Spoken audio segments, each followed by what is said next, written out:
This week's edition of SBR's NFL Rundown, where we'll go over a couple of our early leans for Week 11's NFL schedule. So let's not waste any more time and let's get right to the picks, starting with the Colts and the Titans.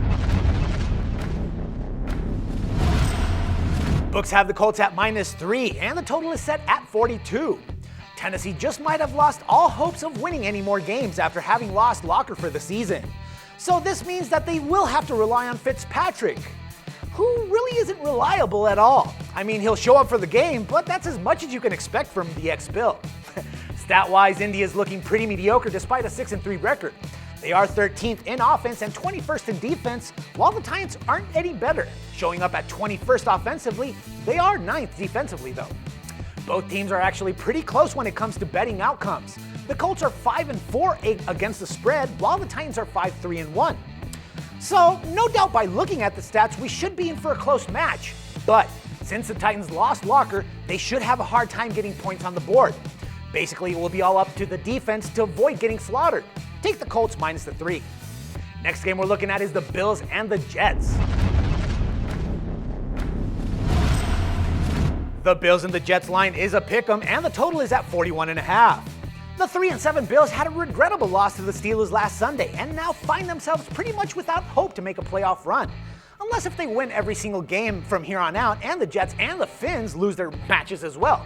But we know that that's not going to happen. The Jets are actually shocking a lot of their fans and non-believers altogether, especially now that they find themselves just behind the AFC East division leaders, the New England Patriots, with a healthy 5-4 record. They will be coming into this match with some well-deserved rest after their bye, and this should help them get at least a little bit more help to win. The Bills and the Jets are the 16th and 17th offenses in the league respectively, but the Jets have a far better defense as they are 8th in the league, while the Bills are only 19th. Our lean for this match will have to be on the better defense, so we're going to have to recommend a pick on the Jets. Next game we're looking at is the Lions and the Steelers. The Lions are -2.5 favorites, and the total is at 48. The 6-3 Lions barely got the win in Soldier Field last Sunday, and now travel to Heinz Field to play the 3-6 Steelers, who can't seem to get anything going for them. Detroit is ranking 6th in offense and 24th defensively, while the Steelers are 15th offensively and 11th in defense overall. Now, if you look at the last 3 matchups head-to-head between these two teams, we can see that the Steelers have won all 3. But this Steelers team is a complete shadow of what it was 3, even 2 seasons ago.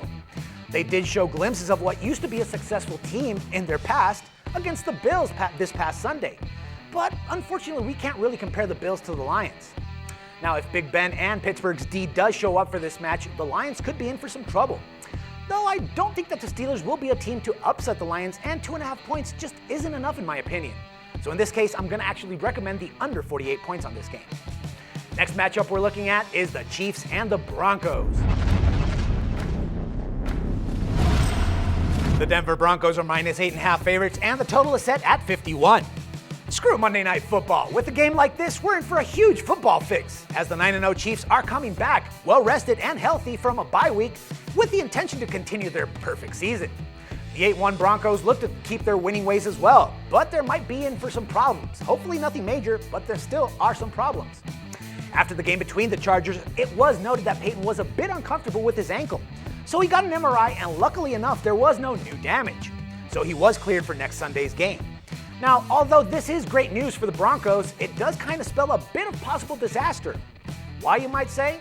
Well, we know that KC's D is going to rush Peyton fast and often. And Peyton isn't the youngling that he used to be. So one bad step or one bad tackle could end up costing him greatly, and the team as well. Andy Reid has done an excellent job so far, and I can only expect the same from him and the team. I'm pretty sure that this will be a tough game for both of them, but as much as I like what the Broncos are doing, I have to be clear that KC has a much better D and a much more balanced offense. Now, my only concern, honestly, is how they will fare at Mile High, but I'm pretty sure that Reid will have something planned out for that. I'm going to lean on the Chiefs +8.5 for this one.